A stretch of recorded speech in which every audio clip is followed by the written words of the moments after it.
上香香pansit canton上天香松，还是ingredients中小看小，还想用空气占据。For today's video, gagawa ako ng Chinese style pansit canton. Pero China naman talaga pinagmulan ng pansit na yan, kaya nga canton eh. Nagisa muna ako ng sibuyas at bawang at dito ko igigisa yung mga gulay para hindi malanta mamaya pagluto ng pansit canton. Inuna ko yung carrots na hinihiwa-hiwa sa maliliit na toothpick. Tapos yung repolyo. Chicharo.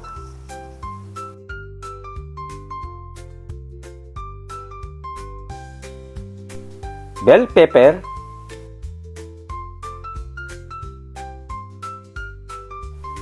At bok choy. Hinalo-halo ko lang yan hanggang sa maging half-cooked na yung mga gulay. Naglagay din ako ng parsley at konting spring onion. Kung maglalagay kayo ng parsley, siguraduhin nyong himay-himayin nyo, hindi gaya ng ginawa ko. Pagkatapos, hinango ko na yung mga gulay.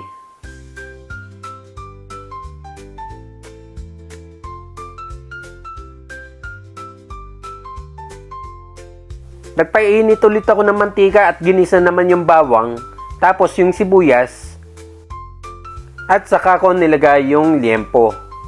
Yung liempo dapat pang rekado lang din ang hiwa niyan. Kapag nagisa na yung liempo, pwede nang ilagay yung chicken stock. Dahil mahal yung chicken stock, yan yung tubig na pinagpakuluan ko ng chicken breast at nilagyan ko lang ng chicken cube. At dahil may libreng ginisa mix dun sa kanton na binili ko, nilagyan ko na rin ng konti. Hindi na ako nakapaglagay ng hipon kasi nga baka may allergy yung mga anak ko. Nilagyan ko na ng oyster sauce at toyo.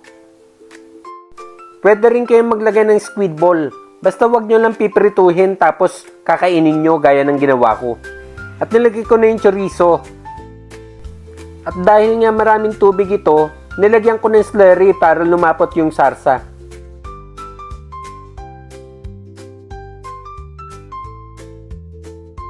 Kapag ganyan ang itsura, pwede nang ilagay yung pansit. Nilagay ko na lahat yung isang bloke. Ganon din yan, maluluto rin yan. Pero syempre, nahirapan akong haluin, kaya nilagyan ko ng mainit na tubig. Pwede rin itong pampalaki ng biceps kung tutuusin. Yun nga lang, dahil kaliwang kamay lang ang gamit ko pang halo, ilang araw ding hindi pantay ang muscles ko. Kanina ko pa dapat nilagay itong manok pero huli man daw at magaling. Huli pa rin.